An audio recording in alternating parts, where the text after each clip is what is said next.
পৃথিবীতে আমরা যারা স্বাধীনভাবে বাস করি, আমাদের মাঝে এমন কোনো মানুষ নেই যাদেরকে আল্লাহ বিবেক দিয়েছেন, বুদ্ধি দিয়েছেন, আকল দিয়েছেন, নলেজ দিয়েছেন। প্রত্যেকটি মানুষই দুনিয়াতে কোনো না কোনো বিষয় নিয়ে চিন্তা করে। আর এই চিন্তা শক্তিটাকে আমরা ইংলিশে টেনশন বলে থাকি।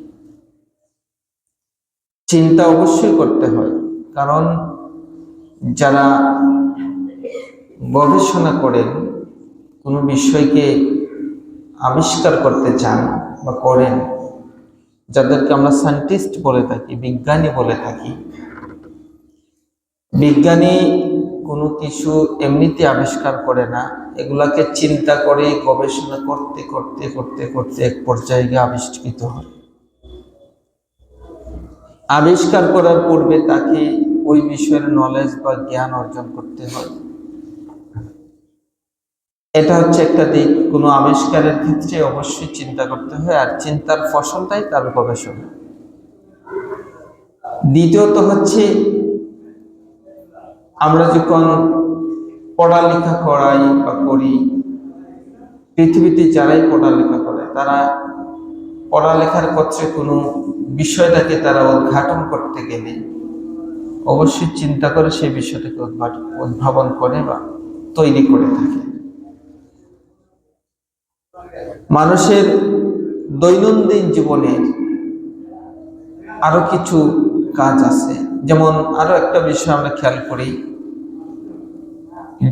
যারা নিজেরা নিজেদেরকে স্পিরিচুয়াল পাওয়ার অর্জন করেছে, অর্থাৎ আধ্যাত্মিক শক্তি অর্জন করছে,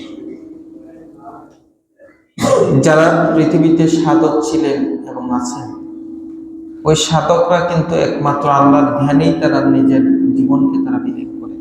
এটা একটা ধ্যান, একটা চিন্তা, যেটাকে আমরা টেনশন বলে থাকি। তো ওই চিন্তায় আল্লাহকে কি করে পাওয়া যায়, সেই চিন্তায় তারা বিভোর হয়ে থাকেন এবং আল্লাহকে তারা পেয়ে যান। মানুষ গবেষণা করে চিন্তা করে যে বিষয়টা অর্জন করে, সেটার মাধ্যমে তার গবেষণার ফল সে ভোগ করে এবং সেটা পৃথিবীর কোনো না কোনো তৈরি উপকারী বস্তু হিসেবে আমাদের সামনে দাঁড়িয়ে যায়। দৈনন্দিন কর্মকাণ্ডে আমরা আমাদের জীবনে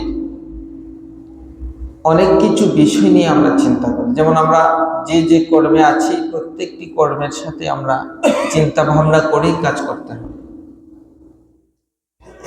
কোনো একটা কাজ করতে, ধরেন স্বাভাবিক করতে, এজ এ এক্সাম্পল হিসেবে বলছি, একজন কৃষক যদি মাঠে কাজ করে, তাকে আগে প্ল্যান করতে হবে যে আমি ওই জমিতে ফসল ফলাইতে গেলে আগে কি করতে হবে, হাল চাষ করতে হবে। তাকে ফসল ফলানোর উপযুক্ত পরিবেশ তৈরি করতে হবে। তারপরে ফসল রোপণ করলে ফসল থেকে আমরা ফল আশা করি বা ভোগ করি। এমনিতেই আমরা কোনো কিছু রোপণ করলে আমরা আশানুরূপ ফসল পাবো না বা সেটা হবেও না। তো মাইন্ড ম্যাপ, প্ল্যানিং, চিন্তা ভাবনা করেই মানুষ করে তার সফলতা অর্জন করে থাকে। কিছু কিছু ক্ষেত্রে আমাদের টেনশনটা আমাদের জন্য মহামারী হিসেবে কাজ করে। যে টেনশন বা চিন্তার কারণে মানুষ নিজেদের দেহ মনকে একেবারে বিসর্জন করে দেয় এবং একেবারে বিলীন করে দেয়। যে টেনশন থেকেই সৃষ্টি হয় মানুষের মানসিক রোগ। অ্যাকচুয়ালি মানুষের মানসিক রোগ বলতে কোনো ধরনের নির্ধারিত কোনো রোগ নেই। যে কোনো বিষয়টি নিয়ে যখন মিনিমাম সে 1 সপ্তাহ, 15 দিন, 10 দিন অনবরত টেনশন করবে, চিন্তা করবে, সেটাই তার মানসিক রোগ। স্পেসিফিকলি কোনো ব্যক্তির মানসিক কোনো রোগ নয়। যে কোনো বিষয়ের টেনশনটা, চিন্তাটা তার মাথায় যখন থাকে, তখন তার মূলত মানসিক রোগের সৃষ্টি হয়।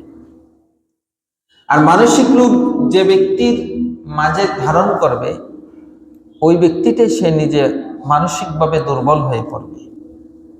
কোনো কাজ, কোনো কর্মে, কোনো অবস্থায় তার ভালো লাগবে না, কারণ ওই মানসিক রোগটাই তার মাথায় সবসময় পীড়া দিতে থাকে। যেটা হচ্ছে মানুষের জীবনের একটা ভাইরাস, যেটা মানসিক শক্তি। ওই ভাইরাসে মানুষকে একেবারে ধ্বংস করে ফেলে।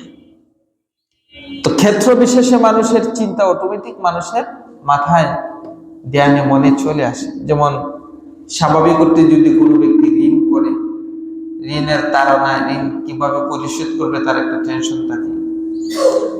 তার পরিবারের কোনো অভাব থাকলে সে কি করে অভাব পূরণ করবে এই বিষয় নিয়ে তার একটা টেনশন থাকে।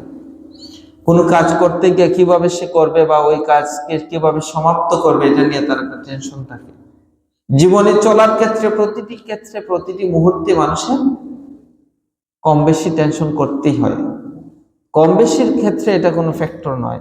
ফ্যাক্টর হচ্ছে যে বেশি মাত্রায় যদি সে টেনশন করে তখনই তার নিজের জীবনের উপর একটা ঝুঁকি তৈরি হয়ে যায় এবং নিজের জীবনটা বিপন্ন হয়ে পড়ে।